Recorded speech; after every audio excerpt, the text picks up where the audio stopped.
Salam untuk kita semuanya, berjumpa lagi dengan saya di channel Aritela Tutorial, tempat kita untuk berbagi informasi seputar informasi pendidikan dan informasi guru, serta informasi honorer dan informasi lain yang ada hubungannya dengan dunia pendidikan dan dunia guru, atau informasi lain yang relevan.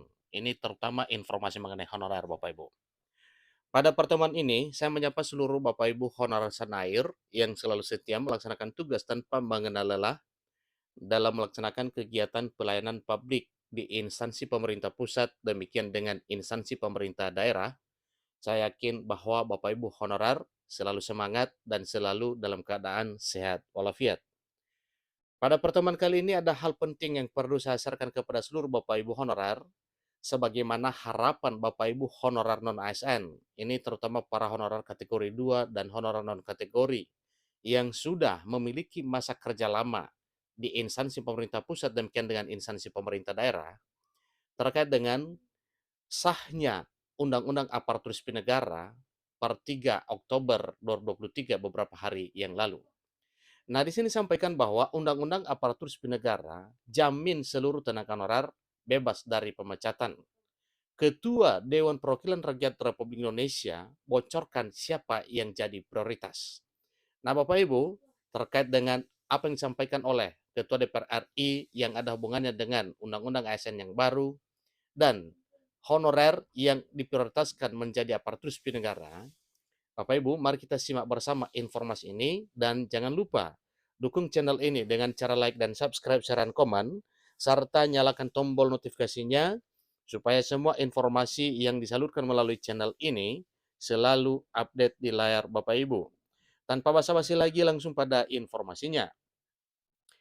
Ketua Dewan Perwakilan Rakyat Republik Indonesia, Puan Maharani, buka bicara menyoal Undang-Undang Aparatur Sipil Negara 2023 sebagai penentu nasib tenaga honorer yang baru-baru saja disahkan pada tanggal 3 Oktober hari Selasa yang lalu.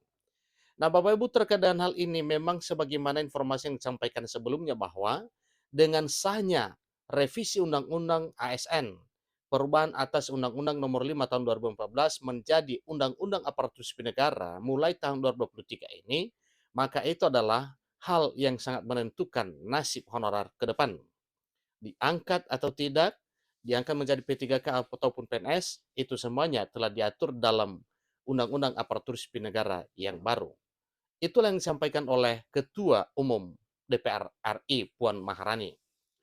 Selain membahas tenaga honorer, sebelumnya ia juga berharap dengan disahkannya Undang-Undang Aparatur Sipil Negara, kompetensi pegawai aparatur sipil negara bisa lebih berkualitas karena memang itu satu harapan pemerintah kepada seluruh ASN supaya pelayanan publiknya atau kerjanya bisa berkualitas sebagaimana harapan. Seperti informasi yang beredar, pemerintah berencana melakukan penghapusan seluruh non-ASN alias tenaga honorer pada bulan November 2023 yang kemudian diundur hingga Desember 2024. Nah, pengunduran penghapusan ini dari November 2023 ke Desember 2024 itu adalah trik manis pemerintah untuk menyelamatkan honorer, sehingga tidak kelabakan untuk menentukan nasib honorer ke depan dengan sahnya RUASN menjadi Undang-Undang Aparatur Sipil Negara mulai tahun 2023 tahun ini. Dengan demikian, ia berharap dengan disahkannya revisi Undang-Undang Aparatur Sipil Negara terbaru, pegawai non-aparatur sipil negara tidak perlu lagi khawatir dengan adanya wacana pemberhentian. Itu adalah hal yang disampaikan oleh Ketua DPR RI Puan Maharani. Disampaikan bahwa bagi tenaga honorer, saya berharap undang-undang ini menjadi angin segar dari kegelisahan mereka karena sempat ada wacana pemberhentian pada November ini. Ujarnya pada Rabu 4 Oktober 2023 dikutip Ayo Bandung dari situs dpr.go.id. Nah, Bapak Ibu, terkait dengan hal ini adalah satu informasi yang perlu kita yakini ya, sebagaimana yang disampaikan oleh Ketua DPR RI Puan Maharani yang dikutip oleh ayobandung.com dari situs dpr.go.id. Karena menurutnya Undang-Undang ASN ini akan menjamin seluruh tenaga honorer bebas dari pemberhentian Malah yang dipikirkan oleh pemerintah yaitu menerapkan komitmen untuk menyelamatkan honorer dengan mekanisme pengangkatan menjadi PNS maupun P3K. Undang-Undang ASN akan menjamin seluruh tenaga honorer untuk tidak di-PHK, ini kata Puan. Undang-Undang ASN akan menjamin seluruh tenaga honorer untuk tidak ada PHK, ini kata Puan selaku Ketua DPR RI. Lebih lanjut, ia juga menyampaikan bahwa terdapat jutaan pegawai non-ASN yang bekerja di seluruh Indonesia. Namun meskipun demikian, politisi asal PDI Perjuangan itu berharap nantinya perekrutan tenaga honorer tindak lanjut usai disahkannya Undang-Undang Aparatur Sipil Negara. Tidak boleh lagi ada pegawai honorer yang ditelantarkan lantaran tidak adanya kejelasan status nasib di masa depan. Jadi harapan Puan selaku Ketua DPR RI bahwa honorer itu benar-benar difasilitasi, benar-benar diapresiasi, diangkat menjadi aparatur sipil negara. Sehingga atas dasar itu, ia pun menyebut bahwa DPR RI dan pemerintah kini sudah sepakat tidak boleh ada tenaga honorer yang ditelantarkan. Apalagi bagi pegawai yang telah lama mengabdi atau sudah lama mengabdi atau bekerja kepada negara, sehingga harus menjadi prioritas utama dalam hal pengangkatan menjadi aparatur sipil negara. Selamat bagi Bapak Ibu honorer yang sudah lama mengabdi, karena sebentar lagi akan diangkat menjadi aparatur sipil negara, berkat sahnya RUU ASN menjadi Undang-Undang ASN di tahun 2023 tahun ini. Dewan Perwakilan Rakyat Republik Indonesia dan pemerintah sudah mengambil satu titik kesepakatan dalam Undang-Undang Aparatur Sipil Negara yang baru ini, jangan sampai ada penelantaran bagi tenaga honorer.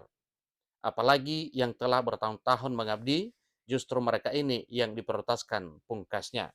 Nah, Bapak Ibu honorer setanah air yang saya hormati, itulah informasi terkini sebagaimana yang telah disampaikan oleh Puan Maharani selaku Ketua DPR RI bahwa salah satu komitmen pengesahan Undang-Undang Aparatur Sipil Negara yang baru yaitu agar honorer tidak ditelantarkan, malah diberdayakan, difasilitasi, dan diapresiasi pengabdian serta kontribusinya selama ini, selama mengabdi di instansi pemerintah pusat maupun daerah, yaitu dalam bentuk pengangkatan menjadi aparatur sipil negara, baik pengangkatan menjadi pegawai negeri sipil, demikian dengan pengangkatan menjadi pegawai pemerintah dengan perjanjian kerja atau P3K.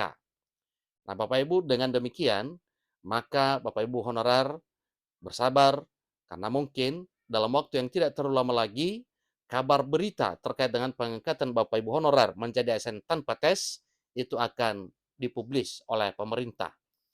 Demikian informasinya.